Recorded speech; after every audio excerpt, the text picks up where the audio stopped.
Hello అందరికీ welcome to my channel అబుదాబిలో ఆంధ్ర అమ్మాయి. మీరు ఎప్పుడైనా కార్తీక మాసంలో వనభోజనాలు చేశారా? అదే ఇండియాలో ఉంటే రోజుకొక గుడి, రోజుకొక పూజ అండ్ వనభోజనాలు అంటూ మన కార్తీక మాసాన్ని ఫుల్గా ఫుల్ఫిల్ చేసుకుంటాం కదా.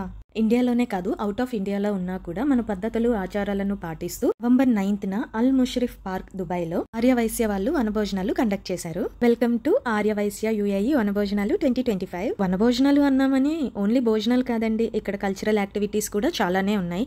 Games, singing, dancing, sports, lucky draws, ఇలా రకరకాలైన ఆటపాటలతో ఆనందాలతో ఆహ్లాదకరంగా వనంలో వనభోజనాలు పెట్టారు మన ఆర్యవైశ్య వాళ్ళు. బట్ మాకే ఫుల్గా అంటే ఫుల్ డే ఉండడానికి అవ్వలేదు. ట్రై చేసాం కానీ బట్ మాకు కుదరలేదు. సో మేము భోజనం టైం వరకు ఉండి భోజనం చేసేసి స్టార్ట్ అయిపోయాము. మీకు ఇప్పుడు భోజనాల్లో ఏం పెట్టారో కూడా చూపిస్తాను చూడండి. ఈ వనభోజనాల్లో స్పెషల్ ఏంటి అని అంటే ఆత్రేయపురంలో తయారు చేసిన ఆత్రేయపురం పూతరేకులు. నెక్స్ట్ వచ్చేసి వడపప్పు, పూరీలు, పులిహోర, బెల్లం పరమాన్నం, వంకాయ curry and potato, carrot, beans, all mix curry and పప్పు అండ్ అప్పడం, రసం, సాంబార్, పెరుగు, పచ్చళ్ళు, వాట్ నాట్ అన్నీ ఉన్నాయి. బట్ నా ప్లేట్ పెట్టగా కొన్ని ఇప్పుడు పెట్టించుకొని మళ్ళీ సెకండ్ రౌండ్లో మిగిలిన కవర్ చేశాను.